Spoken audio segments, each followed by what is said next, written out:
नमस्कार मित्रों, आज हम लोग डीएफटी सीक्वेंस का इस्तेमाल करके सर्कुलर कन्वॉल्यूशन निकालेंगे। यहाँ पर हम लोगों ने दो सीक्वेंस ले रखा है, एक्स और एच। एक्स की वैल्यू हमने 1121 और एच की वैल्यू 1234 ली है। यह जो एग्जांपल है वो हमने बुक के एक चैप्टर से लिया हुआ है, जहां पर आपको दो सीक्वेंस दिए हुए हैं एक्स और एच के फॉर्म में, एक्स एन एच एन। ये सीक्वेंस हमने वहां पर इस्तेमाल किया और डीएफटी आईडीएफटी मेथड का इस्तेमाल करके हम लोग ये आंसर प्रोड्यूस करने की कोशिश करेंगे।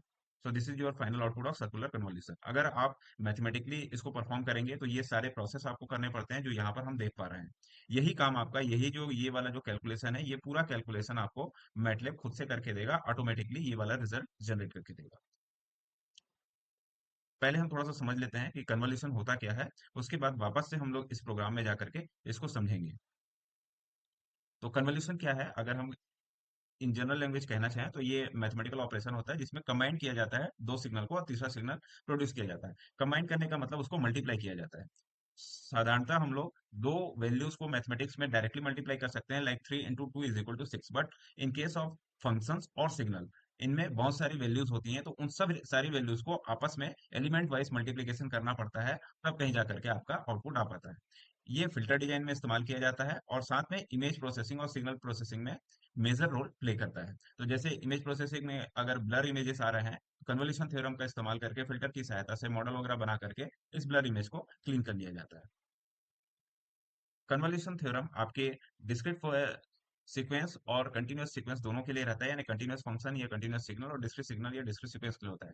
डिस्क्रीट के लिए अगर हम निकाल रहे हैं तो उसमें डीएफटी का इस्तेमाल करते हैं, और चूंकि डीएफटी में थोड़ी सी कंप्यूटेशनल एफिशिएंसी कम होती है तो प्रोसेस को फास्ट करने के लिए हम वहां पर फास्ट फोरियर ट्रांसफॉर्म का यूज करेंगे। अगर इसके स्टेटमेंट मैं कहूँ, in general statement, so it states that convolution in time domain is equivalent to element wise multiplication in frequency domain. It mean ft into gt अगर दो फंक्शंस हैं, उसका अगर मैं फोरियर ट्रांसफॉर्म निकालता हूं after multiplication, so that is equal to individual multiplication of each sequence. Means अगर ft का फोरियर ट्रांसफॉर्म f ओमेगा है और gt का g ओमेगा है, तो f ऑफ एलएचएस साइड में हम कहेंगे f of ft into G T is equivalent to f omega into G omega. बस यही होता है आपका कन्वोल्यूशन थ्योरम। बेसिकली ये मल्टीप्लिकेशन ही होता है, और इसके दो टाइप होते हैं, linear convolution and circular convolution. Linear convolution जो होता है वो आपका वो फिक्स या फाइनाइट लेंथ के लिए होता है, तो उस लेंथ के बाहर जो भी चीजें होती है उसको जीरो मान लिया जाता है, उसके बाद में सिग्नल एग्जिस्ट नहीं करता। डीएफटी सीक्वेंस में हम लोग ये मान के चलते हैं कि ये पीरियोडिक सीक्वेंस है और ये आफ्टर सम टाइम रिपीट होता रहेगा, तो यहाँ पर हम सर्कुलर कन्वोल्यूशन का इस्तेमाल करेंगे। यहाँ पर पैडिंग का कॉन्सेप्ट यूज किया जाता है, जहां पर जीरो को पैड किया जाता है, क्योंकि एक किसी भी सीक्वेंस की जो लेंथ है वो कम हो सकती है, तो दोनों को बराबर करें ओवरलैप से बचने के लिए हम लोग जीरो पैडिंग का इस्तेमाल करते हैं। इसके तीन स्टेप हैं। सबसे पहले आपको दोनों सीक्वेंस का डीएफटी निकालना होगा, फिर उनको मल्टीप्लाई करना होगा एलिमेंट वाइज या पॉइंट वाइज।